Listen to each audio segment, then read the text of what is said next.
Welcome to Heaven and Health Podcast, your trusted source for insightful conversations on health and real estate talks. I'm your host, Angel Polido. Heaven and Health Podcast, a podcast designed to give you the right information concerning health matters and real estate. So we basically give you this information in different episodes where we basically talk about real estate on its own and health issues on its own. So in today's episode, we'll be talking about property valuation. So joining me is Godfrey Kadzuwa, one of the real estate professionals. He'll give us an insight of the Section Entering Bill, which has just passed area on environment, and he will take us through what property valuation is all about. So be there, relax, and stay tuned.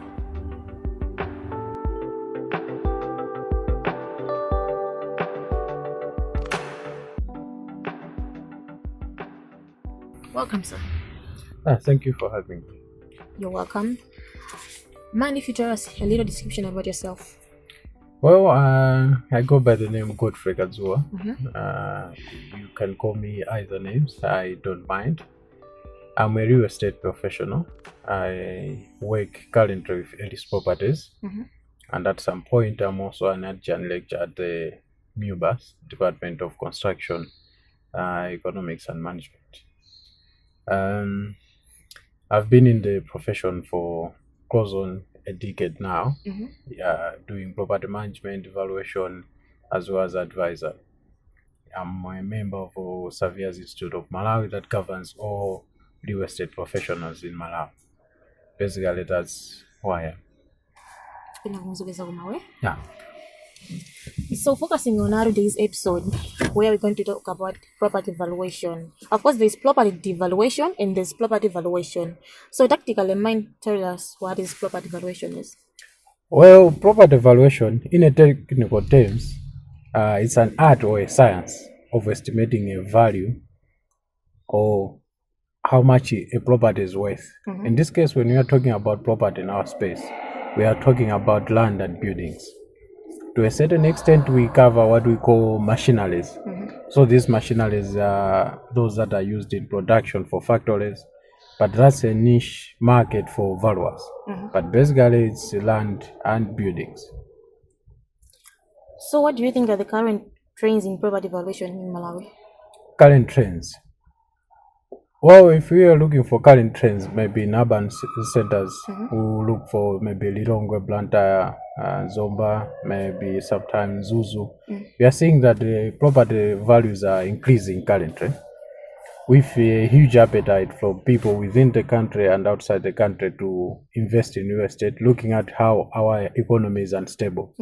So property provides like a secure investment because it appreciates in value over time, as long as you are keeping it up to the market test. Because at some point it does depreciate in value, depending on the factors that are happening on the market as well as the property itself, if it's deteriorating. So normally you only look in the urban areas. What about the rural areas? No, not necessarily we look in urban areas. We do provide valuation across the country, within urban centers as well as the rural areas for various purposes. You will notice or come across at some point where the projects are happening, either road construction. Those projects do affect also rural areas. So there might be need for compensating people, because where they have been either cultivating or have built houses or shops, there's a project that a road will pass through, or maybe the water project that in Lilongwe is happening, from drawing water from Salima to Lilongwe. So those people, we have to assess their properties, and we have to estimate an amount that can be used to compensate them for the loss that they have incurred in land as well as building, and any other cost that can be added to that. So valuation, we can't say it only happens in cities. It happens everywhere as long as there is land and buildings. So according to what you have said, what do you think the Malawian government land reform policy impact property valuation? Well, it does impact property valuation. You mentioned earlier on about rural areas. You realize that most of the land that was that side was customary. now we are going into a more of a pathway of private ownership, where security of tenure or secured titles have to be the norm now across the country. Yeah. So if a land has more secure titles, the values of that land or building that is their own goes up. And also that influences the property market. It incentivizes people who would want to invest in those areas, who would want to buy properties in those areas. And at a greater extent, you see the people that own those land are able to maybe go to the bank to try to put their property as security to secure some loans they can invest either in agriculture or any other commercial venture they have. So that pushes the property values high. So in that case, do you think that traditional authorities also take a role in property valuation in rural areas? Yeah, they do play a greater role, because if you are doing a valuation in the rural spaces, you need to have an understanding of how that market works. And the chiefs are better placed to tell you how the land usage, how the maybe demand is, like how in their areas. In their area, yes. So they will give you the nitty-gritties of what really intensifies people to say, I would want to buy land at that location. Because some aspects are cultural, which can only be understood if you have engaged with the chiefs or the people that community. Nowadays, looking in the urban area and in the rural area, how do you think the local materials and the construction methods affect property value? Because you find others they are building maybe houses that are maybe, I can say, like low quality, and others building houses which are high quality and which gives someone an appetite to have the access of buying a land in that area. Yeah, as you have put it, to say some construction materials or the construction technology provide more confidence in terms of quality and durability of houses. Yeah, so you would see that in rural areas, when people are doing composition and assessment of valuations, they will find certain constructions that are made of, let's say, soil or molded bricks. People and glass thatched houses, people do associate with those as not being durable and not of good quality. So it means they would demand quite a low value as compared to a building that has maybe iron sheets and the bent bricks. It has the tiles. They associate that with durability as well as quality. So those houses, they would demand quite a higher value. But now going further forward in current terms, where we are talking about sustainability issues, they are also coming into play in our space as valuers or the property market, where now you have to look at sustainable construction technologies, and those, when they are fully integrated, they will also add to a portion of the value of the overall property. Yes. So does that actually mean that maybe in the rural areas or areas where there aren't beautiful houses, for a person who is selling a land in that area, okay, so this area, I mean, like, it's in a rural area where there's no more building constructions that are beautiful that can maybe give someone an interest in buying that, and yet this person is selling the land at a higher amount or a higher level, regardless of the location. Do you think that this person will be able to sell the land into the right amount, or he or she will make losses? Well, because we are talking about a rural area, we have to understand in that rural area there's a market. Yeah. When I say market, there's someone who is willing to buy, there's someone who is willing to sell. And when we are estimating what we call market value, is basically interpreting that interplay between someone who is willing to buy and someone who is willing to sell. Yeah. So if you pledge your property at a higher price and you put it on the market will be able to regulate on where it sees the value of that property is at. Yeah. You're talking about a rural market. In that space, someone has offered a property for sale, whether he has purchased it at a higher price, Yeah. that will be determined on the market, because you should know that no two parcels of land are the same. Yeah, there are certain things that would have informed him or her to put up that price higher. Yeah. So we need to interrogate that to say, how did you arrive at this price? What were you looking at? As I said earlier on, evaluation is an art and a science. The science aspect is you bring in information and analyze. The art part is it goes to what information are you looking at and how you interpret it. Yes. So how does the growing tourism industry influence property values in distractions like the way how Cape Macquarie or Livingstone areas? Yeah. Well,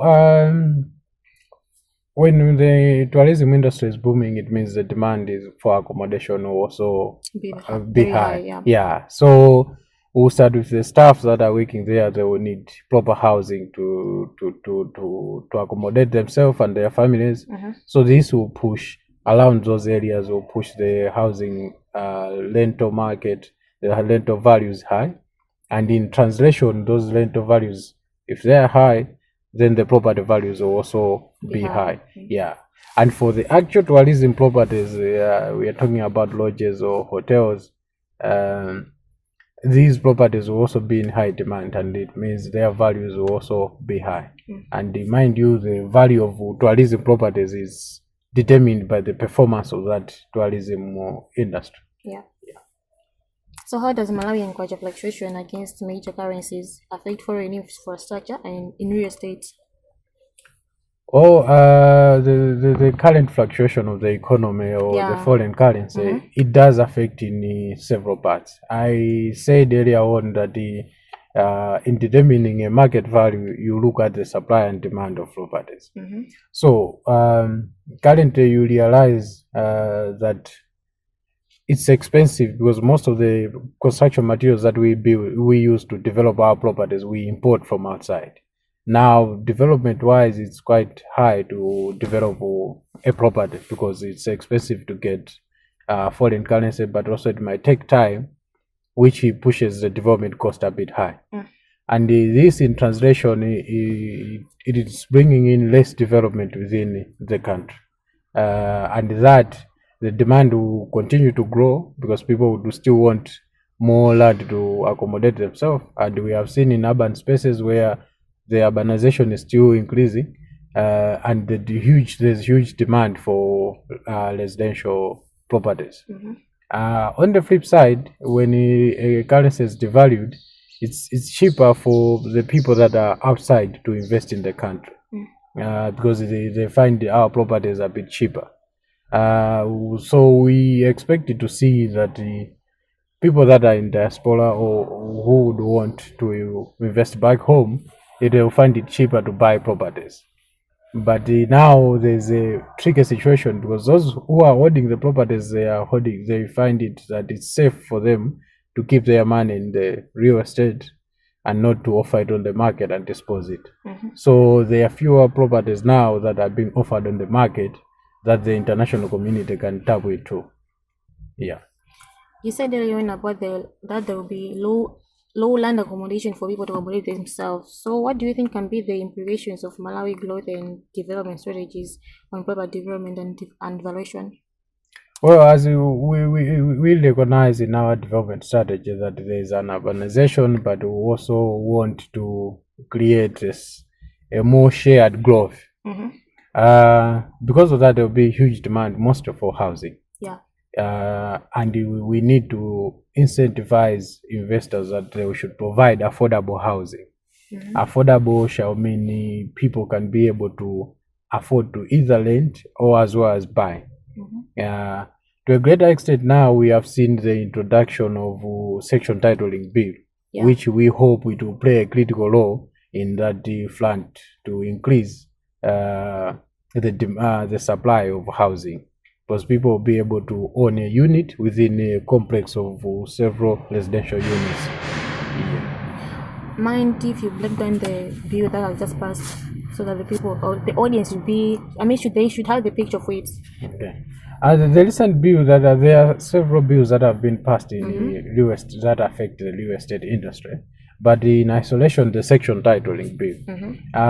Basically, what it entails is that if you build a building with, for example, let's say 5 floors, people will be able to own a floor as they have been owning any other parcel of land previously, but they'll be guided by the statutes that are being that have just been passed in the parliament.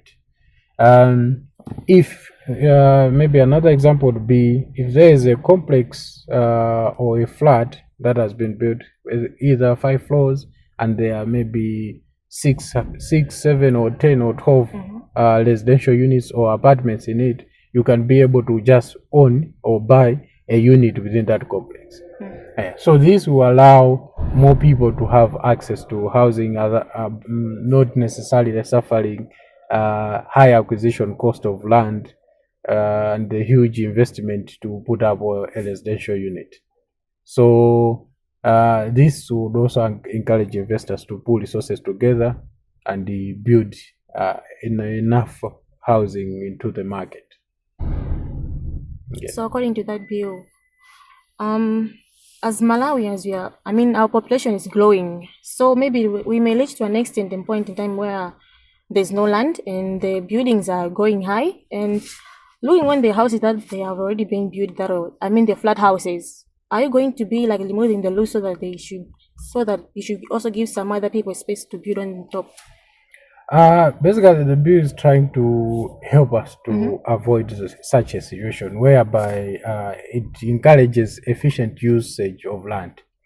You would appreciate that if you are looking, let's say here in Blantyre, you move around the Namiwawa or Mandala, or to some extent also Sunside. There were huge parcels of land, and you find there's just a small house in the middle of that huge parcel of land. Now you are seeing, because of the economics wise, the market itself has dictated to say the best usage of the land is you have to use it to its fullest potential. Now you are seeing people demolishing the old houses and putting up flats. Others are putting up townhouses within the same land parcel of land where there was only one house, a 3-bedroom house. Maybe if I can be a bit technical, you find it is maybe 120 square meters or 130 square meters at a parcel of land of 0.2 hectares, for example. So now we are seeing that at least there will be a change. Yeah, it will encourage an efficient use of land. So as the population is growing, there will be enough space to accommodate such a population. Okay, so basically, what do you think is the relationship between property values and access? There's like laws, electricity, and water. Oh yeah, the attributes you have mentioned, what we call amenities, that any property within a certain location has access to. So usually properties that have easy access to those amenities, they fetch a higher value or they command a higher value. Properties that have more of a challenging access to such amenities, they demand quite a lower value. Yeah, so that's basically it. You find that if there is a property that is closer to the road where you can just step outside and you board a minibus going to town, and a property that you have to walk at least 5 minutes to access a minibus stop, they will demand different values. The one that is closer to what you can, how you can access maybe transportation is per se, you realize that it command a higher value than a property that is deep within the community where you have to walk quite a good distance to access such amenities. So you, as a person who works in real estate, how do you think the real estate agents play the law in the property valuation process in Malawi? In Malawi, real estate agents play a critical role because they are the ones that conduct the transactions that happen on the market. I did mention, and I have to mention that when we are talking about value, we are talking about market value. So when you are estimating a market value of a property, you have to assess properties that have recently been sold in that area. So that information you'll be able to get it from real estate agents. So they play a critical role in terms of providing information in estimation of market values of properties. So that encourages more sharing of information, which is very critical in the valuation process. Okay, so looking on the upcoming developments, are there any developments or infrastructure projects that will impact property valuation? Yes, basically the road constructions that are happening, mostly in Lilongwe, you would observe the property, if you would assess the values of the properties along the major road constructions that are happening, you realize that now they are appreciating more and more in value because there's easy access and good access to those properties. Yes, so a greater infrastructure in Malawi that we have noticed that it does impact real estate development as well as values is mostly road construction. You look at in Blantyre now, from the roundabout at Queens going to Clock Tower, after the finishing of the highway, now you are seeing in either side there's quite huge developments that are happening. Yes. Mostly commercial, retail spaces as well as offices that are coming up. That speaks to an appetite or increase in value that has happened to those parcels of land on either side of those road infrastructure. So basically in Malawi, mostly is the road infrastructure. It plays a critical role in driving the development, real estate development, as well as the values. Are there any challenges that you have been facing during your property value? Are there any challenges that you have been facing in property valuations? Oh yeah, like any other profession, property valuation has challenges, and the top of it is information, because property valuation requires that you have information, and that information should be latest and of good quality. If I say of good quality, it means it is true reflection of what has happened in a transaction. For example, if a house, a 3-bedroom house, has been sold in Chinyonga, you need to have that information that a 3-bedroom house has been sold in Chinyonga at this date at this amount. Yeah, and also you would find that that information to be found in our market is not easy.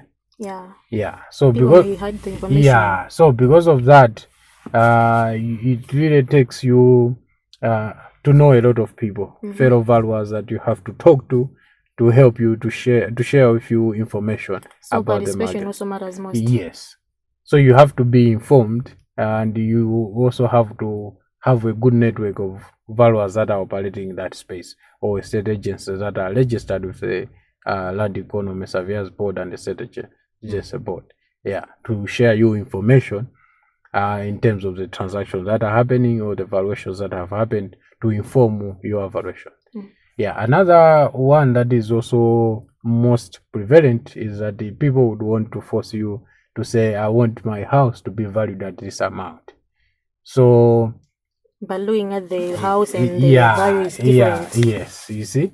So that pressure, it's always high in people that are looking to get a loan from the bank, but the issues of ethics plays a critical role, and that has been the center from the Land Economy Surveyors Board, as well as what we call Surveyors Institute of Malawi, to say we need to act within the ethics. Yeah, so those would be the greatest challenges that valuers encounter in operating in these spaces. Are those the only challenges? Yeah, I can mention that basically those would be the only challenges. Apart from the challenges, are there any misconceptions that people may be saying outside there that don't trust in the real estate people, like they won't sell your property in the right amount, and they'll do this and that? Are there anything else? Well, yeah, those speculations are there, but mostly it's because they are not engaging maybe with, as I said, registered agents. Yeah, there are some agents who just inflate the prices of properties. When you assess it, you find that no, this is not worth this amount, and that happens for rental properties. That happens for properties that are being put up on the market for sale. So the market is suffering from that aspect. To say everyone is just pricing properties as they see fit. Yeah. So you would find that if you have bought it for an investment purpose, you have bought it at a higher price above the market price, and you would want to. Some people like to flip properties. That is, buying them and maybe modernize them, repair them, and sell them back on the market. But because you have bought it above the market price, you realize when the time you are going back to the market to sell it, the property can't fetch as high as the amount you had spent buying it and also repairing those properties. Yeah. So basically, we have to sanitize the market. Make sure that we have ethical people that are registered under a board that is regulated by statute, so that they can be held accountable if anything goes south. Yeah. So how do law, custom, and tradition influence property ownership and valuation, especially in urban and rural areas? Customs. Well, I think currently now, because we are going towards a private ownership of properties with the customary estates, it does bring at least some relief or clear issues in terms of ownership, mostly for customary land. So there is at least a defined ownership rights that are registered on that particular land, and that will or does increase the value in that parcel of land. So that happens even in our urban settings, where some parcel of land were under customary laws. Yeah. So because of now it's well defined, and there's a process that is said that you are able to register that land with the ministry. That if now it is registered, then the values of the land will probably be high as compared to an unregistered parcel of land. So what kind of sort of advice can you give to to unregistered agents who are there telling people lies? The best is we do understand that everyone wants to do business in these real estate spaces, but it's better to operate with ethics, and always affiliate yourself with relevant bodies, which will help you to share your knowledge, skill, as well as guide you in terms of ethics. Yeah, so that at least we do a good service to the nation. Because if real estate is not well regulated and it's filled with people who are not registered, it does affect the overall economy. You realize that people put up their properties against a collateral from the bank. So if prices are just being inflated, then the banks will lose out, and in effect, that will affect our economy. So the advice is that they need to get the proper training, get themselves affiliated to a body that regulates this profession. Yeah. So mind telling us some of the ethics that these agents may be following?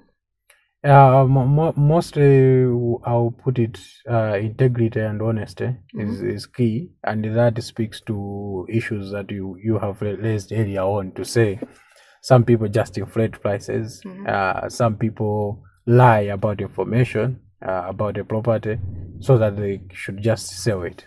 So the focus should not be really on the money that you are able to get as fees, but the focus should be on the service that you are providing to the nation. Yeah. So apart from that, would be transparency as well. It should be transparent to either side when you are acting on a transaction. Yeah. Give them the information they need so that they can make an informed decision on whether they should rent a particular house, or they should buy a particular house, or they should sell a particular house at a specific price level. Yeah. So basically, I would say that. So for someone who will want to work with the real estate, what can you tell this person? Is this someone, are you referring to someone who is not Who want to be a registered agent now? A registered agent. Currently, the expectation is that there's a real estate agency bill that will come in, but I think it's still in the draft. So we haven't sat down to see the nitty-gritties that are within it. But the current practice is that you have to undergo training in this space. So you do your education, others are registered as technicians. So those that have gone through NRC, Natural Resources College, that is under Luana Lilongo University of Natural Resources and is it agriculture? Yeah. Or you go under training at the Nzuzu University. There's also a course there that covers our space. And what are those courses? That course is the estate management. Yeah. In both colleges, Luana and yes. So in Luana they offer up to diploma level. In Nzuzu University they offer up to a degree level. The same can also be done under Malawi University of Business and Applied Sciences, MUBAS. It's called real estate. But previously it was called land economy. Yeah. So you do those courses in MUBAS, I think you do it for 5 years. While in Zuni you do it for 4 years. And the NRC, I think, is about 2, if not 3 years thereabout. Yeah. So if you undergo those trainings, then you register with the Surveyors Institute of Malawi, and you'll be under the land economy chapter. That will guide you in the training process to apply for a full membership to the land economy board. Yes. So basically now that is the practice. But once the bills have gone to parliament and are settled to, the arrangement would change. But basically the basis will still be these qualifications. Yes. Yeah. Okay, thank you very much for that. But just give us a few remarks for everything that you have been discussing now. Well, first thing first, thank you for engaging me. What I can say is the real estate market in Malawi is growing, and there are strides that are being made to make it more transparent and more robust. For those who would want to engage in the service of providing real estate services, they should engage registered valuers or estate agents under the Land Economy Surveyors and the Estate Agency Board. And for those that are looking for such services, they can engage with people that are registered under the Surveyors Institute of Malawi. And if you keep with the news, you do see that the board almost annually publishes registered valuers in the news. So the contact details are there. It's easy to get access to. Yeah. Thank you very much. Thank you. This is how Godfrey Kadzuwa has addressed the public. So if you're one of the people who want to be a registered agent in real estate, don't hesitate. Go to school, do the courses, complete your education, and register as a way of not confusing the people, but doing your work in a professional way. So thank you very much for listening. Until next time.